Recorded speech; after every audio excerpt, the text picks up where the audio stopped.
mais uma edição do Urban View.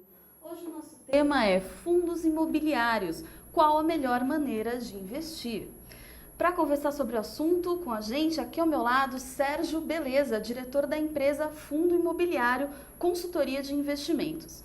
A gente vai falar sobre essa modalidade de investimento e também esclarecer algumas dúvidas. Bem-vindo, Sérgio. Obrigada pela sua presença, viu? Obrigado a você. Bom, você pode participar, como é de praxe aqui no UrbanView, mandando suas perguntas para o e-mail urbanview@urbansystems.com.br. Outra forma de você participar é por meio da nossa enquete do dia, que você vota no site da Urban Systems, urbansystems.com.br. A pergunta de hoje: você investiria em cotas de fundo imobiliário? Primeira opção, sim, com certeza. Segunda opção, talvez, mas não seria a minha prioridade. Ou terceira opção, não, é um investimento que eu não faria. Eu aguardo a sua participação no final da entrevista, a gente traz o resultado para você e o Sérgio vai comentar um pouquinho desse resultado. Então, eu aguardo a sua participação e o seu comentário e e-mail também para urbanview@urbansystems.com.br. Bom, Sérgio, para a gente começar a nossa entrevista, a gente sabe que os fundos imobiliários são condomínios de investidores administrados por instituições financeiras. Basicamente é isso? O fundo imobiliário é um investimento, assim como os investimentos tradicionais do mercado de capitais, como os fundos de ações, fundos de renda fixa. Qual é a ideia de se fazer um fundo? A ideia de um fundo de investimento é que, geralmente, o investidor, quando ele está sozinho, ele não tem muitas vezes capacidade de escolher bem, de analisar o mercado todo ou de ser importante com o volume que ele vai investir dentro do mercado onde ele vai atuar. Então ele se junta a outros investidores dentro de uma forma regulada e fiscalizada pelos organismos de governo que cuidam disso. Então essa é sempre a ideia de quem se junta num fundo de investimento, seja para investir em ações, seja para investir em renda fixa. E não podia ser diferente, no mercado imobiliário também existe essa possibilidade, no mundo inteiro já havia. No começo da década de 90, especialmente o pessoal do setor imobiliário, coordenado pelo Secov de São Paulo, Secov SP, que convidou para se juntar a eles o pessoal da Bovespa, o pessoal da Sociedade das Corretoras, dos bancos de investimento. Esse pessoal todo se uniu e começou a estudar os modelos de investimento que existiam no mundo e criou uma legislação muito bacana, muito bem feita, muito simples, que resultou na Lei 8668 de junho de 93, que determina como funcionam os fundos imobiliários brasileiros, e na primeira instrução CVM, que foi a instrução 205, que foi promulgada dia 14 de janeiro de 94, e a partir daí os fundos imobiliários puderam começar. Então, eles são, de fato, um instrumento de investimento organizado, fiscalizado por CVM, e que tem, vamos dizer assim, toda a regulamentação para poder dar um bom nível de segurança e de informação possível para o investidor. Você tocou no assunto da fiscalização pela CVM, que é a Comissão de Valores Imobiliários, é isso? Mobiliários. Mobiliários. Isso. Como é que isso funciona? A CVM, tudo que é captação de recursos do público para investimento passa pela mão dessa comissão que faz parte do sistema financeiro nacional. A CVM é quem autoriza o funcionamento desses fundos e fiscaliza o funcionamento. Um fundo imobiliário, para entender bem até como é que é a estrutura dele, ele é um fundo que é sempre administrado por uma instituição financeira. Obrigatoriamente tem que ser ou um banco de investimentos, ou uma corretora de valores, ou uma distribuidora de valores, quem faz a administração do fundo. Nada impede de que eles possam contratar, e até é louvável que se faça em muitos casos, um gestor imobiliário experiente no negócio imobiliário para assessorar na gestão do negócio. Mas a figura central de responsabilidade da emissão e da administração do fundo é uma instituição financeira. Então, basicamente, um fundo imobiliário tem que ter duas figuras mínimas para ele existir.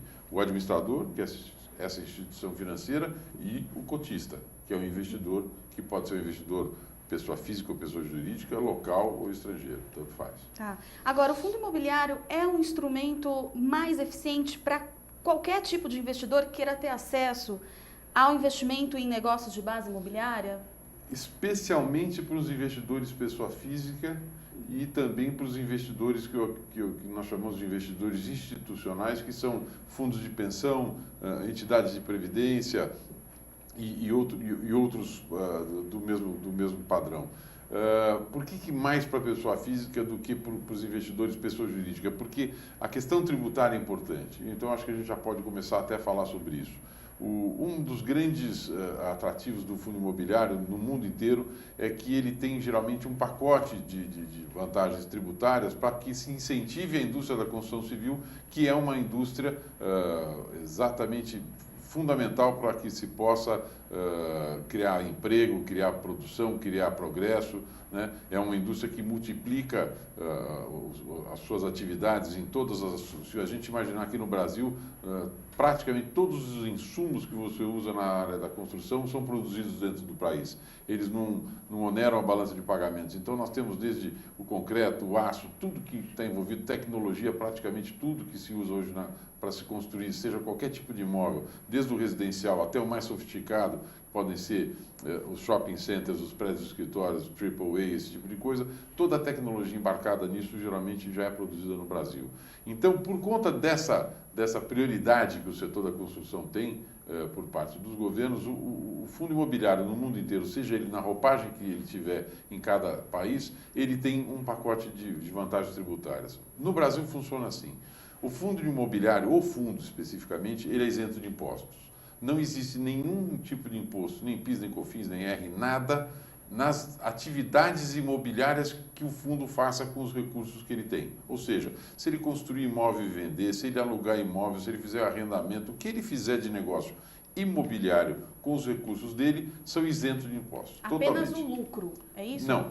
Então, tudo, até o lucro que ele tem, até esse momento, é isento de impostos. Okay. Aí o que acontece? Tem, segundo a Lei 9779, que é de janeiro de 99, essa lei estabeleceu o seguinte ponto: o fundo continua sendo um ambiente totalmente isento de impostos, desde que ele tenha duas condições principais. A primeira é que ele distribua, no mínimo, 95% do seu lucro a cada semestre civil, ou seja, ele apura de janeiro a junho, distribui em julho, apura o resultado de julho a dezembro e distribui em janeiro seguinte. Essa é a primeira condição, que ele distribua 95% no mínimo de todo o seu lucro. E a segunda condição é que quem seja enquadrado como construtor, incorporador ou sócio de imóvel que faça parte do fundo, eles e todos os seus parentes até segundo grau, somados, não podem ter mais do que 25% das cotas do fundo. Qual é o objetivo disso? É não fazer com que o fundo imobiliário fosse um paraíso fiscal para grandes incorporadores imobiliários. O objetivo não é esse. O objetivo do fundo imobiliário qual é? É captar recursos capilarizados, ou seja, trazer investidores de todo lado para juntos constituir uma força muito grande de investimento para viabilizar o desempenho e o desenvolvimento da indústria da construção civil. Agora, se você olhar, se essas duas regras estiverem atendidas, o fundo continua totalmente isento de impostos. Mas o que é importante ressaltar, se vocês olharem em qualquer site, em qualquer ambiente que nós vamos falar daqui a pouco, que tem informações sobre o fundo imobiliário, a maioria dos fundos, a esmagadora maioria dos fundos imobiliários brasileiros distribui, não semestralmente, mas distribui mensalmente. É mais rigoroso do que a lei. Por quê? Porque pela nossa cultura inflacionária, o nosso investidor não quer esperar 6 meses para ver a renda. Ele quer receber, como ele tem o aluguel da casa dele, ele quer também receber o aluguel mensal. E é assim que os fundos normalmente atuam. Bom, então esse foi o primeiro ambiente, o ambiente do fundo. Fica claro que é essa a situação dela. Mas na hora que ele distribui esse rendimento, aí que vai mostrar por que para a pessoa física é mais interessante, na hora que é distribuído esse rendimento, há uma tributação de 20% na fonte sobre os rendimentos que são distribuídos para os cotistas. E isto é uma tributação muito alta. Isso foi na minha opinião, uma besteira que a Receita Federal fez na época do lançamento do fundo imobiliário na época. Não há uma determinação na legislação dizendo que o fundo imobiliário é renda fixa ou renda variável. Obviamente é renda variável, porque é só olhar qualquer distribuição de fundos, vai ver que varia muito o desempenho de cada um. Não existe a menor previsibilidade do que ele vai dar de renda, o que caracteriza que ele é renda variável, mas a Receita Federal na época inventou essa alíquota de 20%.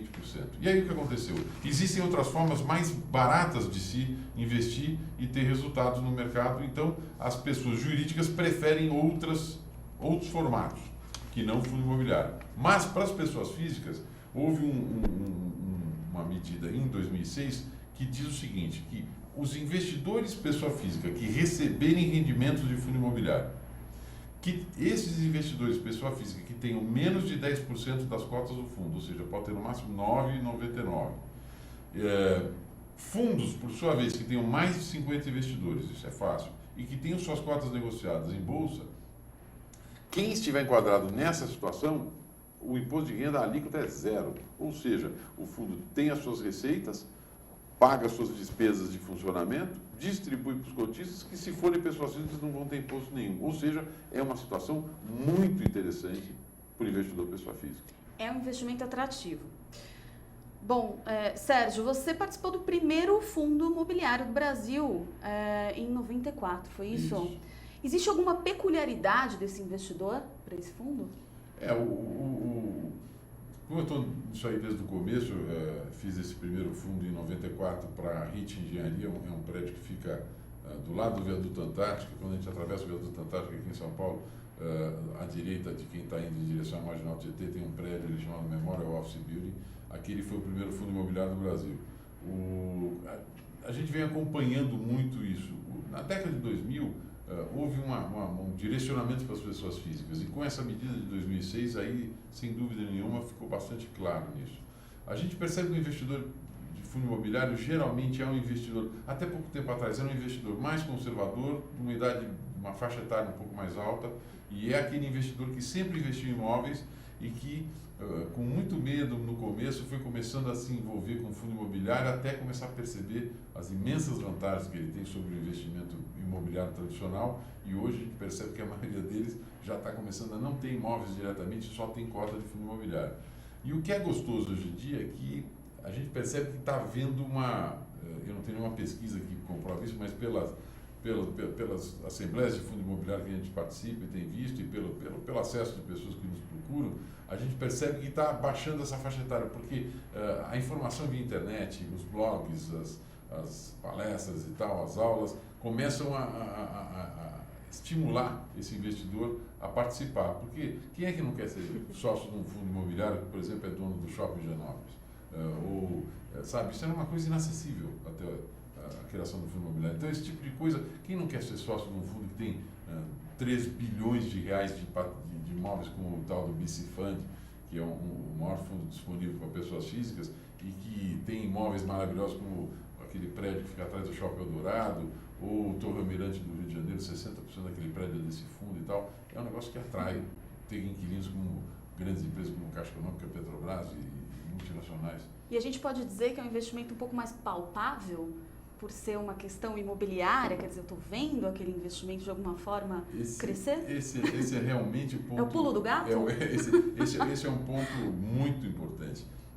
Uma das grandes vantagens do fundo imobiliário é eu sei o que eu estou comprando. Por mais que o fundo tenha uma carteira... Porque o mercado começou de fundos imobiliários muito assim monoativo, quer dizer, o fundo do Memorial Office, que foi o que a gente fez, o fundo do Shopping Higienópolis, uma coisa muito evidente do que você estava comprando. Hoje em dia, a tendência, se Deus quiser, é fundos do tipo BC Fund, tipo o Credit Suisse Hedging Grifo, o CSHG Real Estate, que são vários escritórios, ou do mesmo administrador, o Brasil Shoppings, ou Logística, onde ele foca num setor e tem vários imóveis, mas você sabe que tem aqueles imóveis, sabe que você é dono de um pedaço de um tijolo daquele prédio. Isso é uma coisa, eu lembro uma propaganda da NAREIT. A NAREIT é a Associação dos Fundos Imobiliários Americanos, e teve uma propaganda dela numa época que era um pai e um filho andando no meio de uma cidade, provavelmente Nova York, olhando aqueles prédios enormes, e o filho de mão dada com o pai perguntando para ele, quer dizer que nós somos donos desses prédios? Ele falou, de uma certa forma somos sim. É essa sensação de ter a propriedade, de enxergar o seu negócio, que torna o investidor de fundo imobiliário uma figura que está começando a mostrar que é bem diferente do investidor. Esse mesmo sujeito tem investimento em fundos de ações ou fundos de renda fixa, mas ele, como investidor de fundo imobiliário, se porta de uma forma diferente. Isso é um assunto bastante interessante. Bom, para a gente conhecer um pouquinho do fundo de imobiliário separado por segmentos, o Sérgio encaminhou alguns slides para a gente. Eu vou pedir para o pessoal da Switcher colocar o primeiro slide. Muito bem, Sérgio. Comenta um pouquinho com a gente. Aí a gente está vendo uma imagem que são os fundos negociados em bolsa por segmento imobiliário, é isso? A primeira coisa que eu vou destacar é o seguinte: existem fundos que não são negociados em bolsa porque são fundos privados de grupos específicos, então que não tem interesse em vender cotas para o público, não abriram os seus fundos para poder captar recursos. Eles se organizaram, várias pessoas, num fundo imobiliário por interesses deles, mas não levaram a mercado. A fatia corporativa continua saindo na frente, 45%. O que a gente percebe nesse slide é o seguinte: nós temos aí uma predominância muito grande de imóveis corporativos, quer dizer, escritórios, 45%, quer dizer, metade do universo de fundos que temos hoje negociado em bolsa tem como foco investir nesse tipo de prédio escritório, geralmente de alto padrão. Nós temos alguns fundos que até têm prédios mais antigos, mas o grosso são de prédios de extrema qualidade, recém-lançados e tal, então você pode ver que o grosso está nisso. Em segundo lugar, vem a área de varejo, shopping center, que atrai muito, e tem uma explicação muito boa, porque o investidor tem um tipo de investidor que gosta de um pouco mais de risco, que é um pouquinho de emoção. Uma pimentinha no seu investimento, um pouco mais de emoção. Classicamente, como funciona um shopping center? O shopping center é um ativo imobiliário em que os proprietários alugam para os lojistas baseado num aluguel mínimo contratual, ou seja, o lojista paga um valor por metro quadrado ocupado ou um percentual sobre as vendas dele dos dois o que for maior. Então, você sendo sócio de um shopping, você sabe que você vai ter pelo menos uma renda garantida pelo aluguel, vamos dizer assim, mas se o desempenho da economia do varejo daquele shopping for bem, ele pode ter um a mais. Então, é mais volátil, é mais, vamos dizer assim, sensível ao desempenho da economia esse tipo de atividade. Então, por isso que atrai tanta gente. Em terceiro lugar, vem um segmento que vem crescendo bastante, que na minha opinião ainda está longe de ser do tamanho que ele vai ser, que é o segmento dos bancos.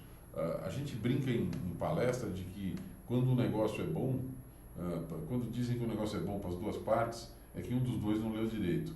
Mas, na verdade, a exceção a essa brincadeira, essa regra, é o fundo que tem agências bancárias, prédios alugados para banco. Por quê? Porque se você imagina o seguinte, não existe... o banco não tem o menor interesse em ser dono dos imóveis onde ele está. Ele quer ter a segurança de poder saber que ele vai ficar naquele imóvel, que ele não é tirado de lá a qualquer momento. Mas para um banco, ter imóvel para ele não vale a pena, porque vale muito mais a pena para o banco vender este imóvel para investidores, pegar o dinheiro desta venda dos imóveis e emprestar no mercado. Dá muito mais dinheiro para ele do que o que ele paga de aluguel por mês.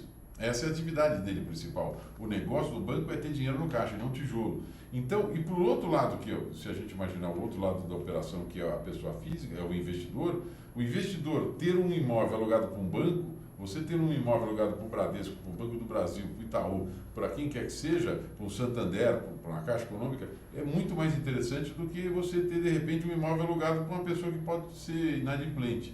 Então, um fundo imobiliário que tenha imóveis alugados para banco, sem dúvida nenhuma, é um grande ativo, tanto que nós vamos ver que um dos casos mais famosos que nós tivemos de fundo imobiliário foi o segundo fundo que o Banco do Brasil fez, que é o BB Progressivo 2, que fez explodir o número de cotistas de fundo imobiliário no Brasil. Nós tínhamos até o lançamento desse fundo alguma coisa com uns 40, 50 mil CPFs envolvidos em fundo imobiliário.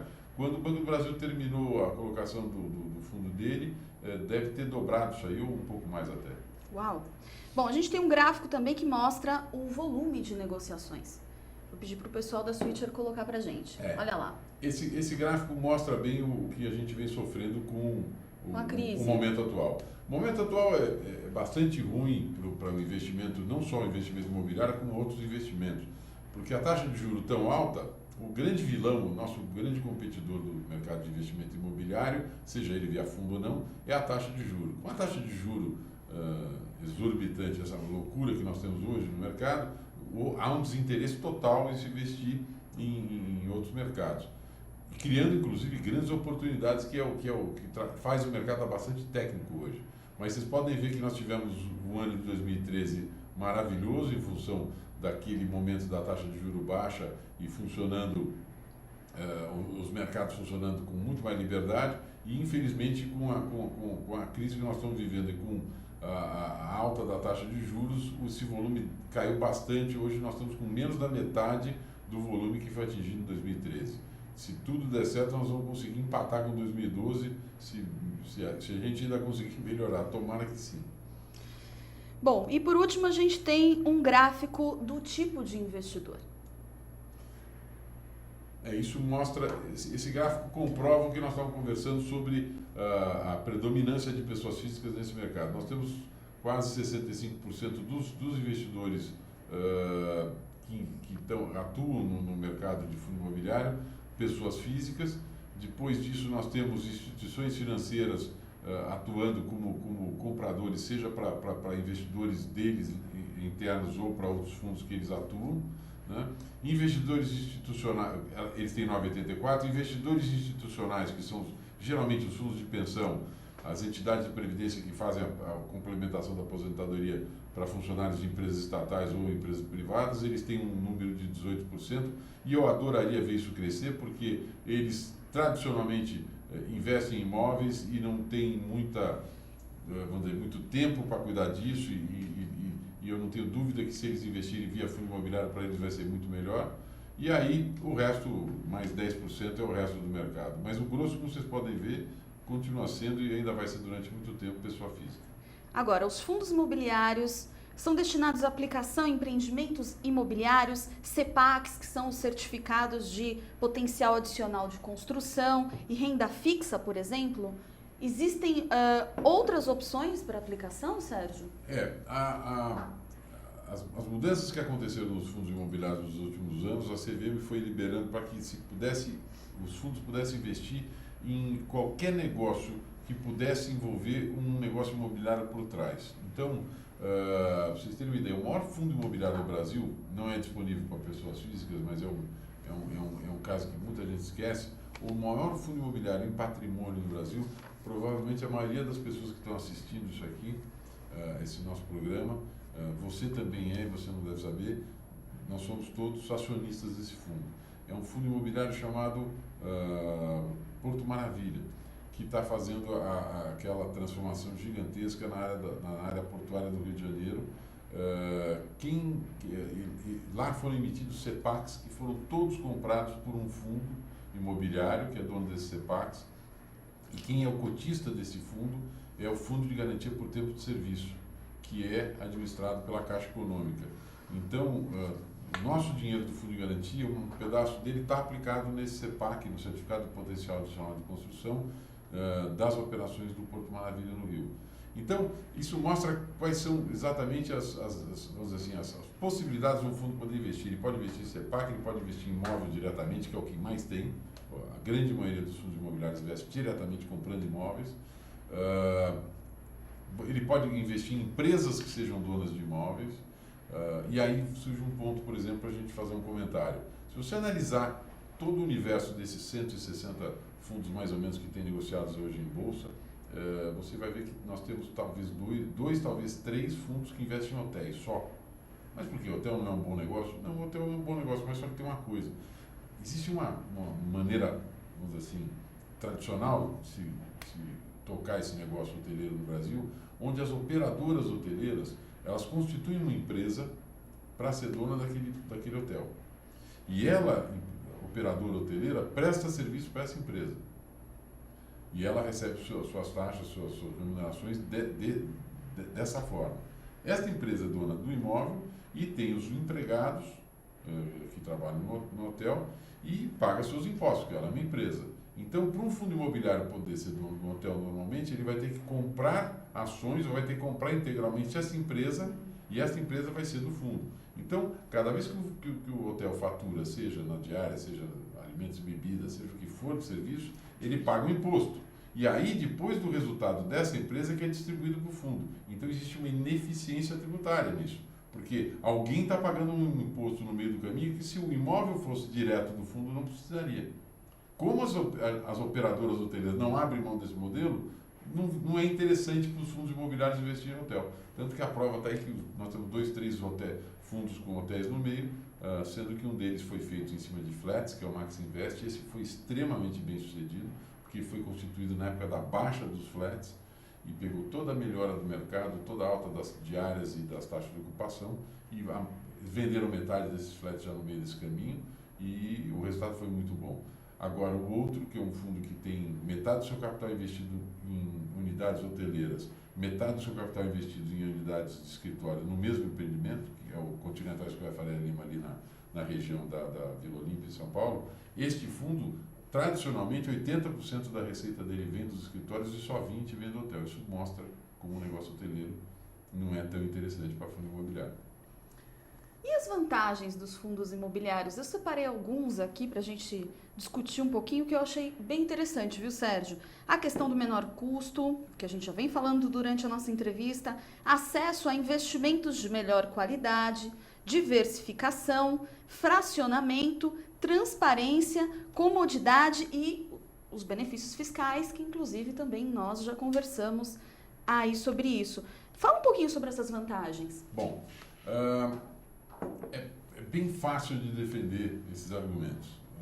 Eu faço uma comparação seguinte: se eu hoje tiver que vender um imóvel de 300 mil reais, eu tenho que tirar uma certidão para mostrar que esse imóvel é meu. Eu tenho que mostrar certidões que comprovem que eu estou financeiramente habilitado a vender, que eu não estou devendo, que eu não estou com protestos, esse tipo de coisa. Eu tenho que pegar a assinatura da minha esposa, mesmo sendo casado, se eu fosse casado em separação total de bens, o comprador cauteloso vai querer fazer por segurança, a assinatura do cônjuge. Nós temos geralmente um corretor no meio, que tem uma corretagem de 4, 5, 6%. Nós vamos passar esse negócio em cartório, vamos pagar o cartório, vai ter o ITBI de 3%, 4%, depende da praça que for. Enfim, é uma operação morosa, é uma operação demorada, é uma operação burocrática. Agora, se eu quiser vender Petrobras, eu passo a mão no telefone, eu posso até nem falar com o meu operador, o corretor da corretora, eu posso direto no home broker, no meu telefone, no meu computador, fazer uma venda de 300 mil, 500 mil, 1 milhão, o que for. Em 3 dias o dinheiro está na minha conta, a corretagem é menor do que 0,5%, eu posso estar brigado com a minha mulher, devendo no cartão de crédito, e nada disso me impedir de fazer o negócio. Isso mostra que a agilidade do mercado de capitais, não só para fundos imobiliários, mas para qualquer ativo negociado no mercado de capitais, é muito maior. E com toda a segurança, sem perder a segurança, o que é mais importante. Então, vamos imaginar o seguinte, quando a gente está falando da praticidade, né? Se a gente for falar, por exemplo, do fracionamento, aí a comparação é a seguinte: se eu passo hoje em frente ao Shopping Higienópolis, se eu passo em frente ao Shopping Parque Dom Pedro, em Campinas, que é um shopping maravilhoso, um dos maiores shoppings, talvez o maior shopping em área contínua da América Latina, e se eu quiser ser sócio desse shopping, eu posso chegar para os atuais proprietários dele e falar: eu queria comprar um pedaço do seu shopping. Pois não, quanto você quer investir? R$1.000, né? Depois que eles pararem de dar risada, eu vou provavelmente falar assim: tem alguma forma de eu fazer isso? Ele fala: procure um fundo imobiliário, porque no fundo imobiliário isso é possível. A cota do Shopping Higienópolis custa R$600. Ela foi lançada há 15 anos atrás a R$100. Então, com R$600, a pessoa pode comprar uma cota do Shopping Higienópolis. Você consegue comprar um ativo de extrema qualidade, alugado para inquilinos de primeira grandeza, né, através de um processo bastante simples.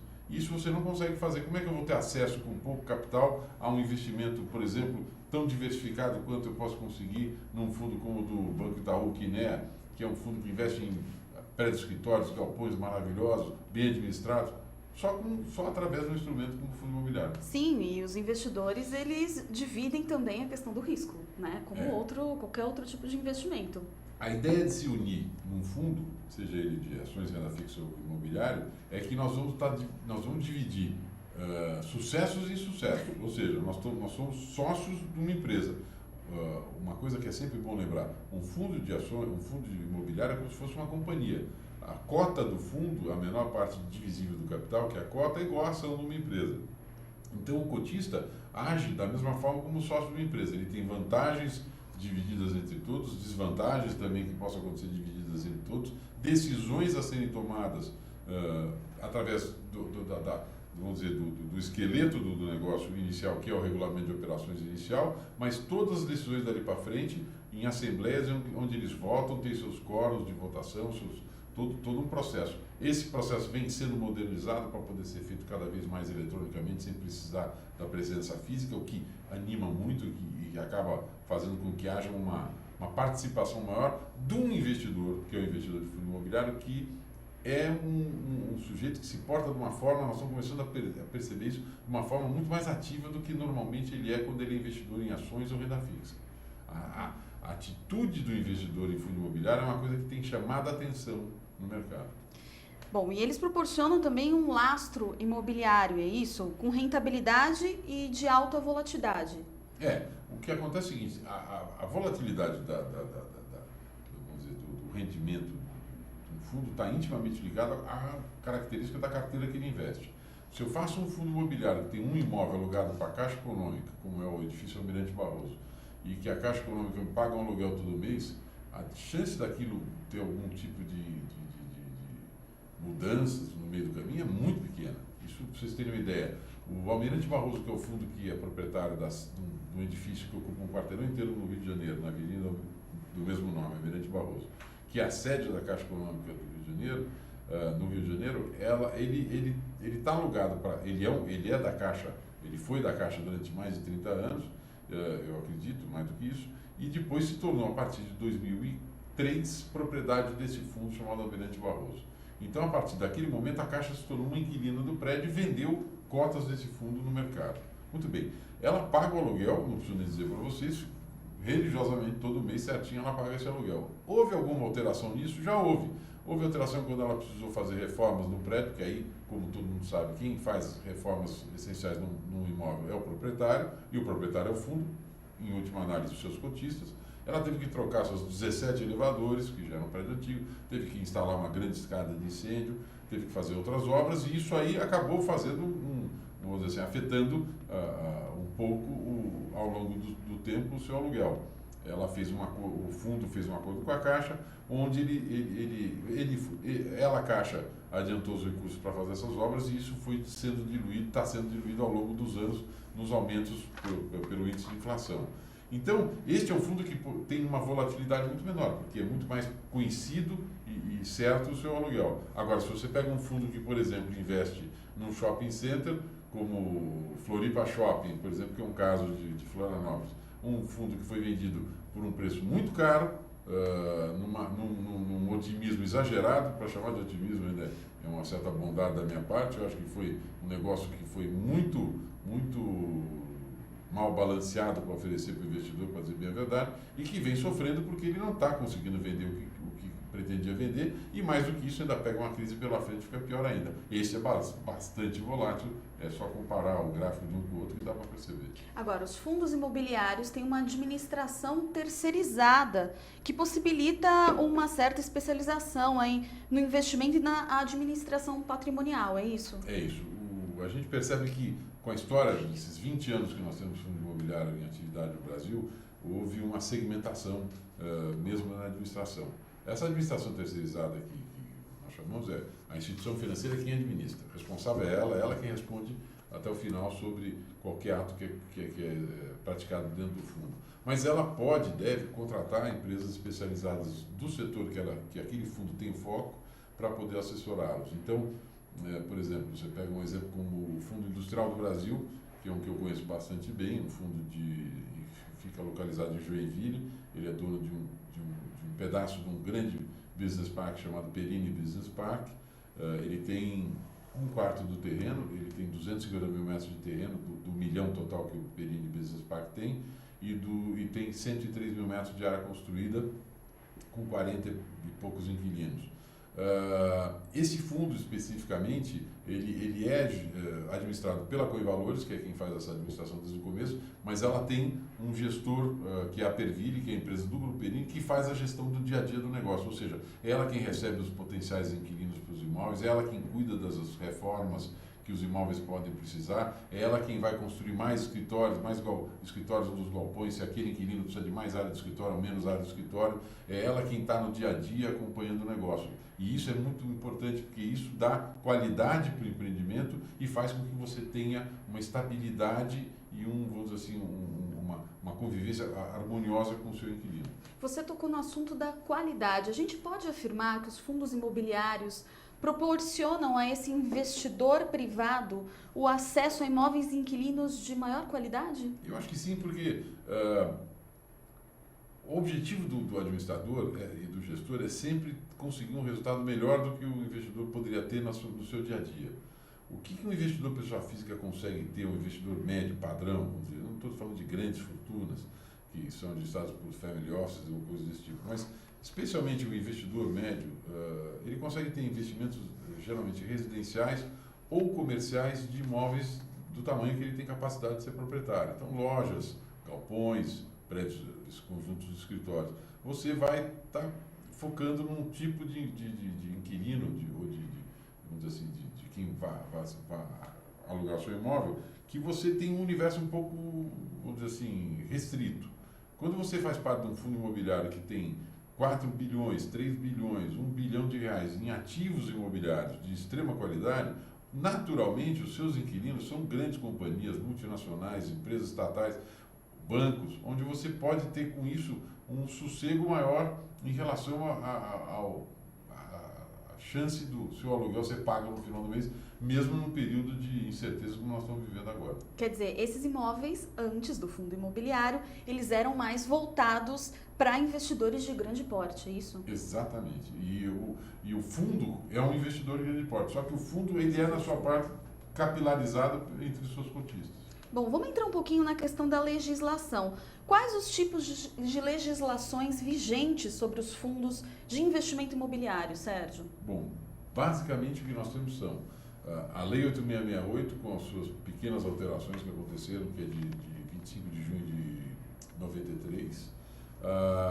Depois nós temos a Instrução CVM 472, que ainda vigora, que é a quem cuida da fiscalização, de como os fundos devem ser lançados e como eles devem atuar, ou seja, ela organiza o nascimento e o crescimento desses fundos e o seu funcionamento, e a 9779, que trata da tributação. Tem mais algumas outras legislações acessórias, mas o importante é isso. Basicamente, é nesse ambiente legal que funciona, que está lastreado o fundo imobiliário. Muito bem. Agora, os fundos, eles podem ser negociados na Bovespa e também em lançamentos, correto? Não, na Bovespa, eles podem ser negociados privadamente, ou seja, eu posso comprar e vender, como você pode até fazer se quiser, não convém, mas se você quiser, é um negócio com ações fora de bolsa, ou em bolsa. Né? Ok. Na Bovespa, há 2 ambientes de negociação de cotas de fundos imobiliários, Bovespa e Soma. O primeiro é o ambiente tradicional, onde são negociadas as ações das empresas, como Petrobras, Banco do Brasil, é isso? Isso. E aí, e o Soma? Por que ele é chamado de mercado de balcão organizado? Isso aí eu diria que você perguntou para o sujeito errado ou para o sujeito certo, porque eu sou um crítico há anos desse Soma. A história do Soma é o seguinte: o Soma teve muito sentido quando ele nasceu. Ele chama-se Sociedade do Mercado Aberto. A ideia foi o seguinte: antigamente estou falando coisa de 15 anos atrás, quase 20 anos atrás, há 20 anos atrás, era muito caro e muito difícil abrir capital em bolsa. E aí não existe espaço para 2 bolsas no Brasil, tanto que nós sabemos só tem a Bolsa de São Paulo hoje em dia. Mas tinha essa Bolsa de São Paulo, tinha do Rio. E tinha também Curitiba, tinha Fortaleza, tinha em vários lugares. Mas, obviamente, não havia mercado para isso. E o Rio de Janeiro estava cada vez definhando mais o mercado, e o Rio, sabendo que era muito difícil abrir capital, ele abriu um mercado, que ele chamava de balcão organizado, onde era mais fácil, mais barato as empresas que queriam ter acesso à Bolsa poder abrir seu capital. Foi uma ideia muito bacana, muito interessante. Empresas até aqui de São Paulo abriram capital por lá, se eu não me engano, a Sabesp, quando abriu capital via Soma. Ele teve muita razão de existir. Quando a Bolsa de São Paulo comprou a Bolsa do Rio, o Soma veio junto. E ali, naquele momento, eu acho que já não precisava mais ter o Soma, porque naquela fase que a Bovespa comprou o Soma, foi uma fase exatamente ao contrário, onde na administração do querido Raimundo Malhano na Bolsa, era muito fácil, a Bolsa corria atrás das empresas para elas abrirem capital. Então, aquele espírito do Soma não precisava mais. Mas aí aconteceu o seguinte, como os fundos imobiliários começaram naquela época, as corretoras de valores que faziam parte da Bolsa quem podiam negociar suas cotas lá dentro. E havia algumas instituições financeiras, como, por exemplo, Caixa Econômica, Banco do Brasil, e o grande player desse mercado, que ainda existe, que é o Banco Orinvest, que entrou naquela época, eles não tinham assento na Bovespa, mas eles podiam entrar através do Soma. Então eles começaram a registrar alguns fundos no Soma para que eles pudessem fazer a intermediação sem ter que pagar nada para as corretoras que eram sócias da Bolsa. Então foi criado esse mercado do lado. E era horroroso isso, porque na Bolsa abre o mercado, vamos dizer, às 10 horas da manhã, fecha às 5 e sai negociando todos os papéis, como acontece até hoje. O Soma naquela época, hoje já melhorou, mas o Soma naquela época, ele não abria às 10 e fechava às 5, ele tinha só uma operação no final do dia, que eles chamavam de call de fechamento, era uma confusão, era um negócio sem graça, que não estimulava em nada a criar mercado.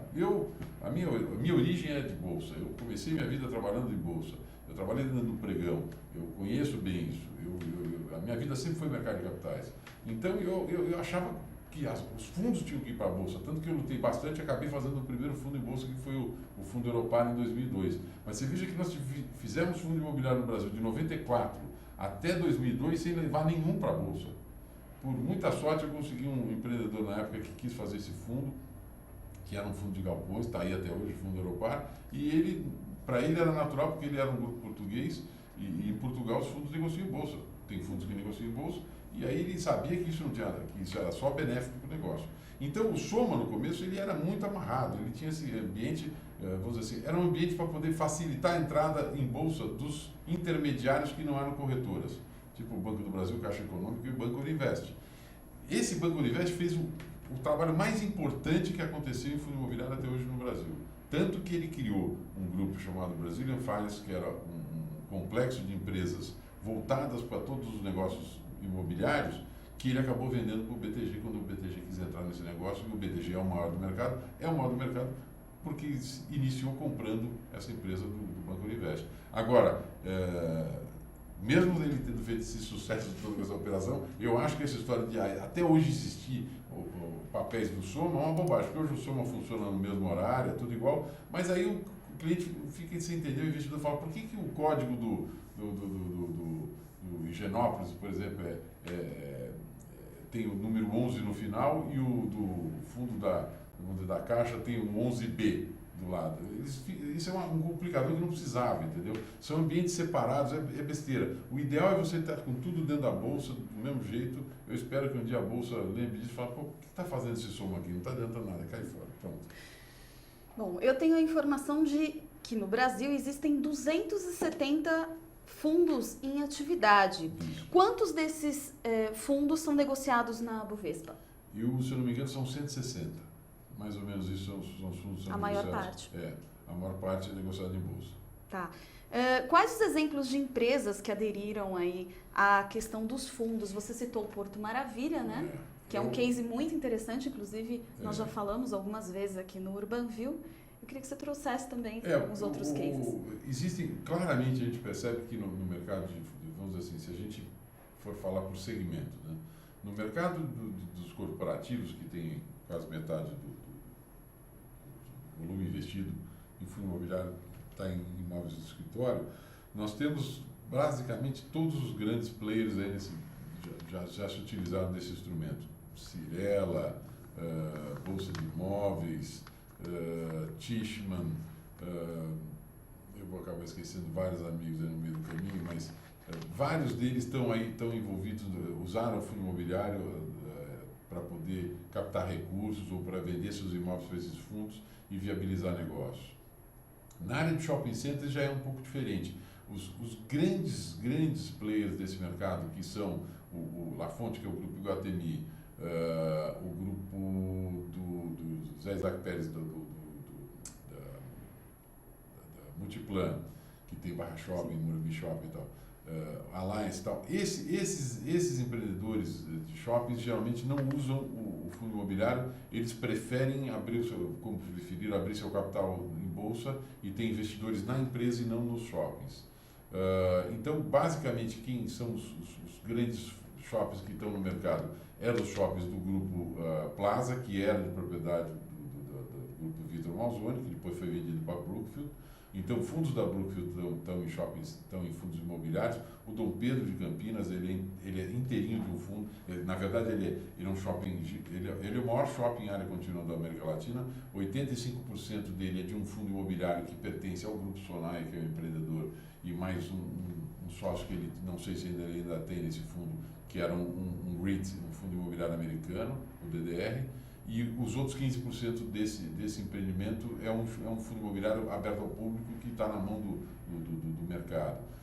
Então, em shopping centers, a gente percebe que Grupo Sonae, Brookfield, BR Shop, BR Malls, esses grupos têm shopping centers dentro de fundos imobiliários. Depois, na área industrial, tem vários grupos, o Perini, como eu já disse, lá em Joinville, que tem esse sensacional fundo imobiliário, empreendimento que é o Perini Business Park. Ele é inteiro, ele é parecido com o Dom Pedro nisso, ele é inteiro de dois fundos imobiliários, o maior deles, o Andrômeda, que é só do grupo Perini, e o que tem um quarto do terreno e um terço da área construída, que é do Industrial do Brasil. Depois você tem alguns outros grupos importantes que também atuam na área industrial, como o TRX, por exemplo, que é uma empresa jovem, muito bem sucedida, que tem fundos de galpões no mercado, e mais alguns outros players aí que também atuam nessa área. E aí, esse é o principal, vamos dizer assim. Essas mas basicamente os fundos imobiliários se tornaram grandes compradores de ativos produzidos por qualquer tipo de empresa que atue no mercado de incorporação. Então tem muito empresário que estava com o seu empreendimento Odebrecht, tais que estavam com empreendimentos prontos já alugados no mercado, quando quiseram vender, a solução deles de venda foi vender para fundos imobiliários para poder pegar o dinheiro e fazer outros empreendimentos. Voltando um pouquinho na questão dos shopping centers, você acredita numa movimentação e num crescimento da utilização dos fundos imobiliários nesse setor? Eu acho que sim, porque fora do Brasil, nos Estados Unidos, por exemplo, os fundos imobiliários que têm foco em shopping centers são muito procurados e muito bem sucedidos. É um dos investimentos mais gostosos, vamos chamar assim, de se fazer no mercado imobiliário, justamente por aquelas características que eu dei do potencial de você ter uma renda praticamente certa em função do aluguel pelo metro quadrado e um plus que pode vir do desempenho do shopping. Os shoppings têm um outro ponto que é muito interessante para o investidor, que é o seguinte: ele não deprecia, mas custa, né? Porque você não conhece nenhum shopping que há 5 anos era igual como ele é hoje, ou muito menos ainda 10 anos atrás. Eles são, vamos dizer assim, são empreendimentos vivos, que estão sempre crescendo e sempre se aprimorando. Antigamente você via que os shoppings tinham áreas destinadas a lazer, hoje em dia isso já sumiu de dentro do shopping. O shopping está sempre estudando o mercado, a administração de um shopping é uma coisa super ativa e super eficiente, está sempre procurando entender o que é melhor para o consumidor, o que o consumidor está procurando, mudando as lojas de lugar, tanto que a gente sempre comenta, um shopping, classicamente o shopping center não vende loja para ninguém, ele aluga. Por quê? Porque ele tem que ter a liberdade de poder amanhã mudar a loja de lugar, mudar o conceito do shopping, aumentar, diminuir, enfim, fazer tudo o que ele precisa fazer para poder fazer com que o empreendimento seja cada vez mais eficiente. Então, isso, na minha opinião, atrai muito o investidor. Você saber que você está sendo sócio de um empreendimento que está sempre preocupado em ganhar mais, em melhorar, em vender mais. Agora, a gente apresentou um gráfico onde mostra claramente que nesse ano houve uma queda nesses investimentos. Eu acho que é natural, inclusive em outros investimentos, acho que é uma questão generalizada. Como é que você analisa esse momento de crise econômica que o país está vivendo? Você acha que existe uma crise política que acaba, de alguma forma, agravando ainda mais a economia, Sérgio? É evidente que a gente não consegue escapar desse cenário de terror que nós estamos assistindo no mercado hoje. Eu tive analisando nos últimos dias a distribuição de renda que esses fundos têm dado e de uma certa forma, surpreendentemente, esses fundos imobiliários ainda estão com uma certa estabilidade. Eu não vou dizer que são todos, mas os mais negociados, os mais importantes fundos do mercado estão mantendo um pouco o nível de distribuição em reais do que eles distribuem todo mês. Obviamente as cotações caíram porque a expectativa de rentabilidade antigamente, que podia ser, vamos dizer, coisa de 8% ao ano já estava interessando, hoje já não interessa mais. Então, como a distribuição continua a mesma e a expectativa de rentabilidade tem que ser maior, obviamente a cotação tinha que cair e elas caíram bastante. Mas para vocês terem uma ideia, nesse ano, até agora mais ou menos, os fundos imobiliários nós temos um índice que é medido pela Bolsa, chamado IFIX, que é uma carteira teórica, como é o índice Bovespa, é uma carteira teórica das ações mais negociadas em Bolsa, o IFIX é uma carteira teórica dos fundos imobiliários mais negociados na Bovespa. Esse IFIX mostra então o desempenho da indústria. Nesse ano, o IFIX já teve uma valorização de mais ou menos 5%, que ele caiu muito no passado. O juro esse ano até agora deve ter dado alguma coisa como 10 ou 10,5%, ou seja, nós estamos perdendo feio do juro. Mas, em compensação, o Ibovespa, o índice da Bolsa, está menos 3%. Então, claramente vale muito mais a pena estar investido em fundos imobiliários esse ano do que em ações. Agora, eu acho que apesar de que essa leitura que eu fiz agora, que a gente pode fazer de que as distribuições de rendimento dos fundos imobiliários estão, de uma certa forma, estáveis, caindo pouco, eu acho que ela vai cair mais. Porque não é possível que essa crise que nós estamos vivendo não vá aparecer, não vá influenciar o desempenho desses fundos. Porque nós sabemos muito bem que aluguéis estão sendo renegociados para baixo, a vacância está aumentando, tem muito prédio vazio, a inadimplência está começando a acontecer porque as empresas estão indo mal, e isso tudo vai acabar refletindo nos fundos. Ou seja, é para sair correndo do fundo imobiliário? Não, mas é para, mais do que nunca, o mercado tem que ser técnico. Tanto que eu venho alimentando uma ideia e estou pensando bastante em fazer um evento, pela primeira vez que nunca houve no Brasil, vou fazer um congresso de fundos imobiliários para a gente poder conversar com as pessoas físicas e começar a discutir como analisar melhor, como tomar cuidado, quais são as vantagens, quais são os fundos que ela deve conversar, perguntar, tentar saber informações para poder começar a escolher melhor seus investimentos. Convidar para o mesmo ambiente todos os administradores e gestores que quiserem estar presentes para fazer vamos dizer assim, painéis com vários economistas explicando quais são o que a economia deve desempenhar daqui para frente, mas depois separar em várias salas, vários administradores, para que os investidores possam ouvir esse tipo de opinião e entender melhor a composição da carteira de cada fundo, para saber o que pode afetar essa crise. Mas eu acho que essa crise vai ser ainda bem ruim no ano que vem e que vai afetar a distribuição dos fundos. Não tenho dúvida. Eu acho que ainda não afetou muito. Agora, a pergunta de $1 milhão. O que você pensa qual a solução para o país voltar a crescer? Essa eu queria só deixar claro que ela não combinou comigo. Quando ela me fez convite, ela não falou que ia fazer essa pegadinha, mas em todo caso, eu acho que, para ser assim, já que ela perguntou de sopetão, como dizia antigamente, eu acho que só tem uma solução, é tirar toda essa turma que está aí.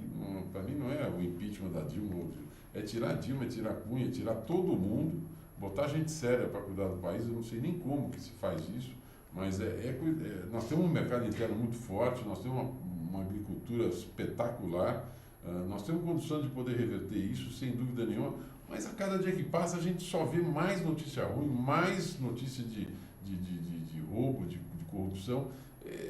Para mim isso aí não tem outra saída a não ser fazer uma nova eleição, mas o que me desanima um pouco é que a gente não vê ninguém que a gente poderia falar, não, se a gente colocar esta pessoa no lugar, vai dar certo. É um desânimo geral, porque a gente não vê uma posição de qualidade no Brasil, mas eu não tenho dúvida que se quem trabalha com os empresários brasileiros trabalha, com os trabalhadores brasileiros empregados trabalham, se alguém fizer isso no governo, pode dar certo demais, mas o que a gente assiste não é isso. Nós fizemos aí, acabamos de pagar uma conta linda de uma CPI da Petrobras, onde cada um de vocês está assistindo isso, eu e ela, pagamos essa conta, o pessoal se reuniu durante meses, viajaram, acho que para Londres, fizeram uma série de reuniões e chegaram à conclusão que nós todos somos uns completos malucos de ter pago essa conta, porque ninguém foi indiciado, político nenhum foi foi iniciado, e eu li até uma declaração hoje, se não me engano, na internet, dizendo que o ex-presidente Gabriel da Petrobras disse que o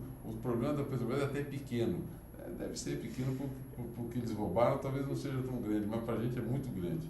Pois é, em tempos de crise surgem oportunidades também, não é, Sérgio? Você acredita que falta um pouco de, talvez, utilizar essa questão da criatividade no setor imobiliário para a gente melhorar, não digo sanar, mas talvez melhorar um pouquinho a questão da crise? O setor imobiliário é um dos maiores empregadores do país, é um dos maiores geradores de receita do país. Ele é extremamente versátil. Ele é um setor que a gente tem que sempre lembrar que toda decisão tomada agora só vai refletir daqui a 3 ou 4 anos. Os empreendimentos têm uma maturação muito grande. Mesmo no setor de galpões, que vamos dizer assim, seria o setor que você mais rápido consegue do projeto à realidade você conseguir implantar o empreendimento, mas sempre ele precisa de um prazo longo de maturação. Então, se a gente conseguisse ter certezas de como vai atuar a economia, a parte fiscal e tudo mais nos próximos anos, sem dúvida nenhuma para o setor imobiliário era mais importante, porque criatividade ele tem de sobra. Você vê que a criação dos flats foi uma criatividade do mercado, a criação dos centros comerciais de serviços, CCS que a gente chama, são esses terrenos de difícil incorporação, terrenos de esquina, formato ruim, mas em lugares que passa muita gente, onde você instala 4, 5 lojas, uma agência bancária, uma lanchonete, uma farmácia e tal. Esse tipo de empreendimento hoje é fruto da rapidez e da criatividade do pessoal do setor imobiliário. Então, eu acho que se a gente consegue, ao mesmo tempo, criar canais de captação de recursos, como é o caso dos fundos imobiliários, como é o caso dos CEPACs, como é o caso dos CRIs, que são os títulos de renda fixa de lastro imobiliário, nós conseguimos, se a gente conseguir prover recursos para a indústria com rapidez, a indústria tem como poder traduzir isso e usar esse recurso para poder criar mais produção, mais emprego e geração de impostos. E isso faz com que a economia gire e que a economia ande. O que a gente precisa é que não nos atrapalhe. Esse é o nosso objetivo, que não criem empecilhos que a gente acabe não conseguindo desenvolver e trabalhar. Bom, e nesse momento atual, que é um momento de redução do número de lançamentos e de aumento do estoque, investir em imóveis ainda é uma boa oportunidade. Mas com muita cautela, não tenha dúvida. É uma boa oportunidade, mas tem que ter muita cautela, por isso que eu insisto, o momento é muito técnico. Não é, quando nós estávamos vivendo nosso período áureo do mercado imobiliário, a coisa de uns 5 anos atrás, qualquer decisão que você tomava dava certo. Você comprava uma cota de um fundo imobiliário, no dia seguinte ela já tinha subido. Agora não. Agora a gente tem que focar muito. Então, por exemplo, tem exemplos claros. Um fundo de imóveis alugado para banco, vale a pena entrar? Sem dúvida nenhuma, porque aquele banco provavelmente vai cumprir o seu contrato de locação, ele não vai frustrar. Mas precisa analisar, porque eu vou dar um exemplo que é simples.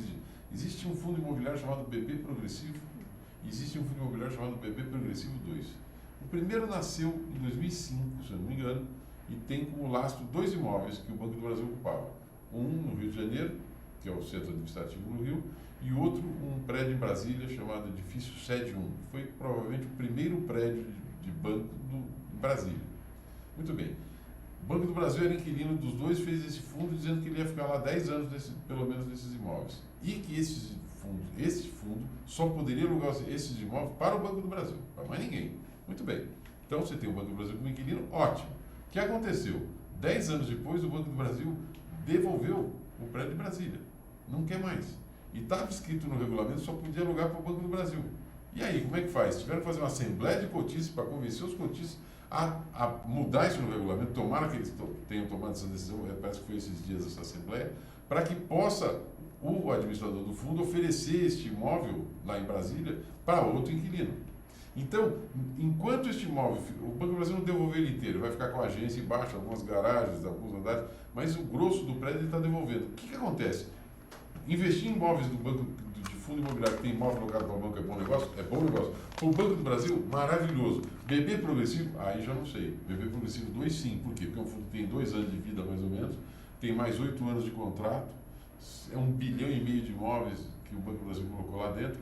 Então por isso que eu digo, Vale a pena investir em fundo imobiliário? Vale, mas tem que fazer uma bela de uma apuração do que tem dentro e com quem você conversa nessa hora? Com o seu assessor, o seu agente autônomo de investimentos, o seu assessor da sua corretora, do seu banco, que entenda do assunto, que conheça o assunto. Vai conversar com ele e se integre. E outra coisa importante, vamos dizer assim, o uso da internet tem melhorado muito isso, porque uma coisa interessante que eu agora queria comentar é sobre o perfil do investidor de fundo imobiliário, que você tinha perguntado no começo.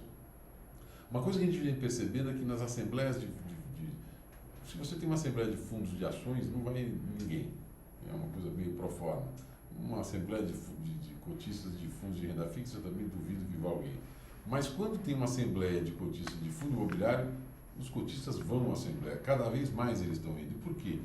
Porque a pessoa, isso é uma análise minha, a pessoa tem sempre aquela sensação de que ações ele delega para o banco comprar e vender, renda fixa também para aquele gestor, aquele administrador comprar e vender, mas imóvel não, imóvel eu conheço, eu tenho imóvel, eu moro no imóvel, eu tenho 2 casas que eu alugo, eu tenho um galpão que eu alugo, então eu sei o que pode fazer bem ou mal para um fundo de imóveis, então a gente tem percebido que existe um certo ativismo, como está se chamando, do investidor que investe em fundo imobiliário. E eles têm se organizado. Se vocês olharem, por exemplo, quando a CVM lança uma nova legislação sobre algum mercado, ela faz uma audiência pública. Ela fala o que ela quer fazer, coloca em audiência pública, isso é divulgado ao mercado e ela, durante um certo período, colhe sugestões do mercado, depois ela faz o que ela quiser. Ela pode aceitar ou não, mas ela é obrigada a divulgar quais sugestões ela recebeu e de quem. Eu estava vendo outro dia, a última mexida que a CVM deu na legislação de fundos imobiliários, ela teve 120 sugestões, mais ou menos. 80% ou 90% dessas sugestões vinham de pessoas físicas.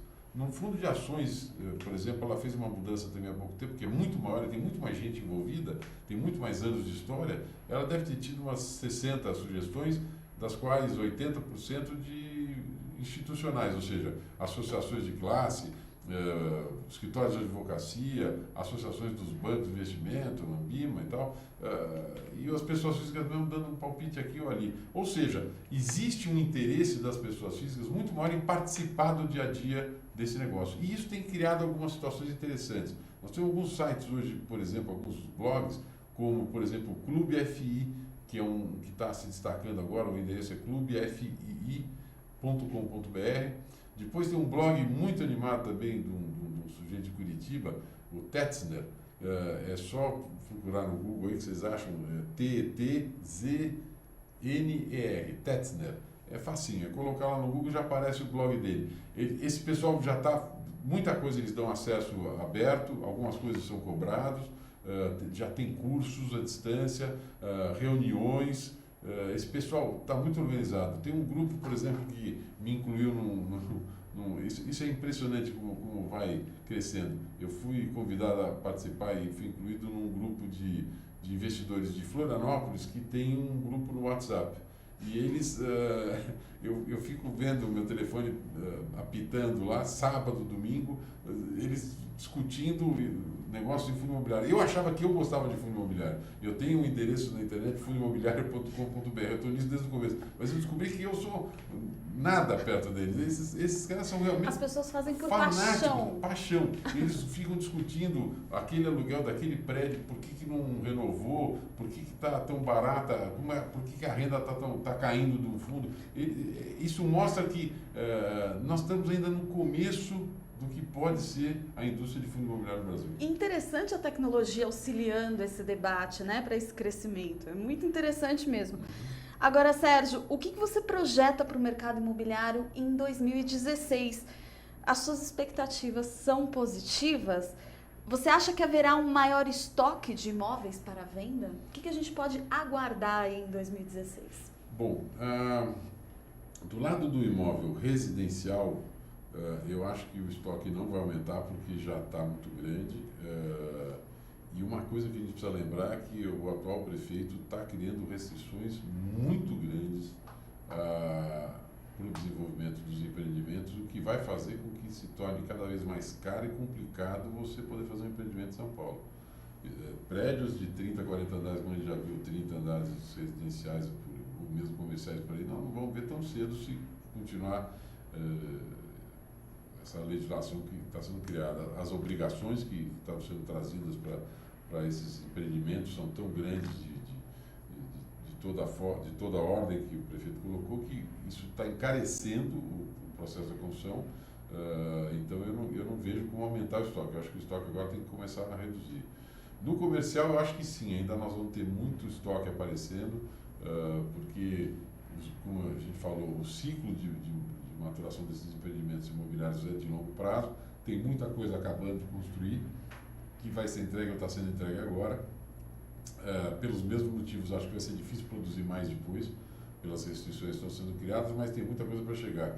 Se você pegar Porto Maravilha, no Rio, por exemplo, deve chegar um número grande de empreendimentos comerciais que vai afetar bastante o mercado. Então, acho que o ano que vem é um ano de queda de preço, é um ano...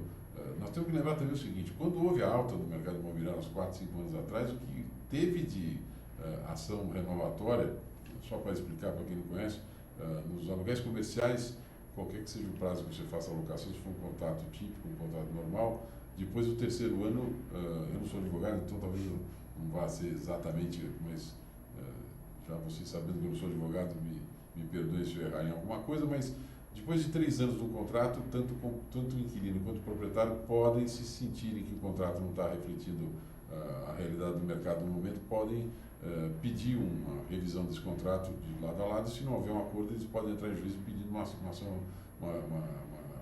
renovatória.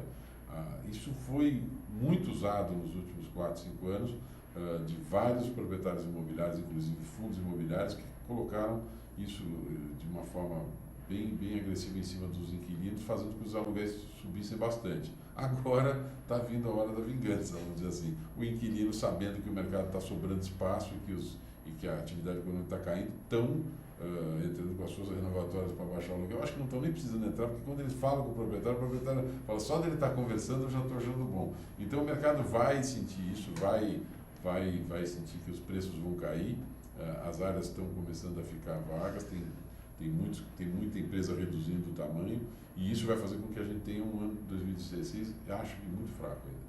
Um dia da caça, outro do caçador, não é, Sérgio? Bom, a gente está chegando ao final de mais um Urbanview.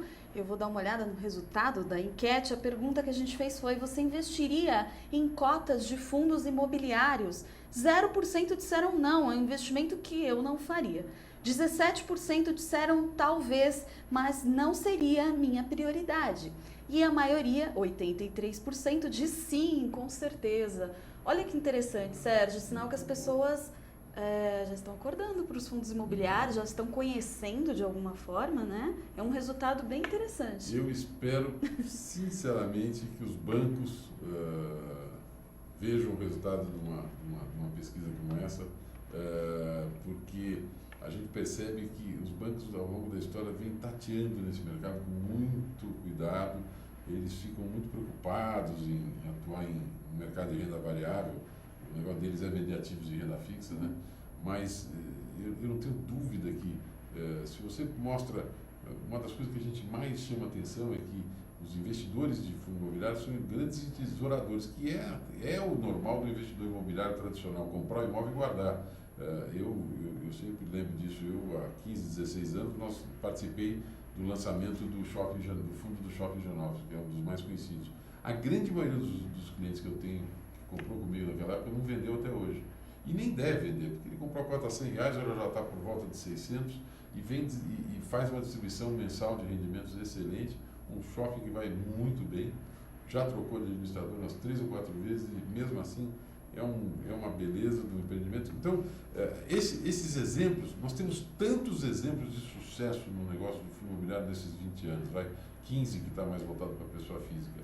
Tanto exemplo de sucesso, e um ou outro casinho que não foi muito bem, que já deveria, por si só, convencer os bancos a serem mais corajosos, a lançarem fundos imobiliários, nem que seja com as suas próprias agências, vendendo seus imóveis, já para começar a conhecer esse mercado, mas muitas vezes serem mais audaciosos em entrar nesse mercado. A prova desse número que está aí é que o investidor quer esse tipo de aplicação. Fico muito feliz de ver esse número e vou alardear por aí. Muito bem, eu conversei hoje com o Sérgio Beleza, diretor da Fundo Imobiliário. Sérgio, obrigada pela sua participação, foi extremamente esclarecedora, viu? Obrigada e conte sempre com a gente, a casa é sua. Obrigado a você pelo convite e estamos sempre à disposição. Se alguém quiser algum contato, alguma questão, alguma pergunta, o meu e-mail é sergio@fundoimobiliario.com.br e estão à disposição aí para quem quiser tirar qualquer dúvida a respeito. Sucesso. Obrigado. Bom, obrigada pela sua presença. Nós nos vemos no próximo Urban View, que é na quarta-feira, dia 28 de outubro, às 17 horas. Vamos conhecer o trabalho do empreendedor Marcelo Rebelo, à frente do projeto Praças. Mais informações você encontra no site da Urban Systems, urbansystems.com.br, nas mídias sociais que divulgam o Urban View. Uma ótima semana para você e até quarta-feira. Tchau!